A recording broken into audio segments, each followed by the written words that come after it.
ఒక పెద్ద వ్యక్తిగా ఎదిగాడు తన చావుతో. భారతదేశం కోసం తాను పోరాడుతూ తన చావు వల్ల అనేక మంది మిగిలిన అన్నదమ్ములు అక్కచెల్లెమ్మలకు రక్షణిస్తూ తన ప్రాణాలు కోల్పోయాడు. అలాంటి మురళిని తేడమైతే వెనక్కి తేలేము,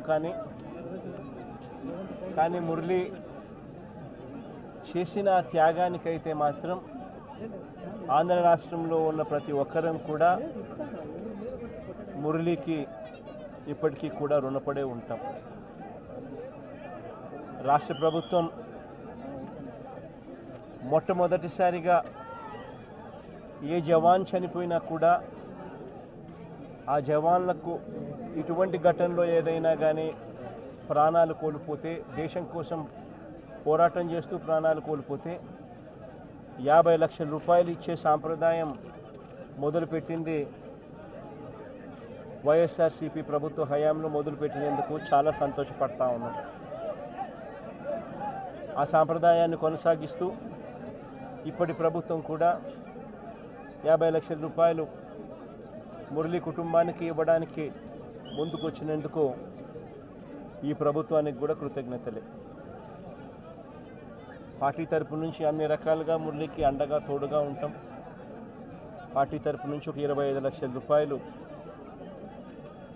వైఎస్ఆర్ కాంగ్రెస్ పార్టీ తరపు నుంచి అండగా ఉంటూ ఆ కుటుంబానికి తోడుగా ఉండే కార్యక్రమం చేస్తాం. మనిషిని తాలేకపోయినా కూడా తాను చేసిన త్యాగానికి అందరం కూడా అండగా తోడుగా ఉండే కార్యక్రమం అయితే ఖచ్చితంగా జరుగుతుంది. ఇలా కుటుంబానికి మంచి జరగాలని, చనిపోయిన మురళికి తన ఆత్మకు శాంతి కలగాలని దేవుణ్ణి మనసారా కూడా కోరుకుంటాను.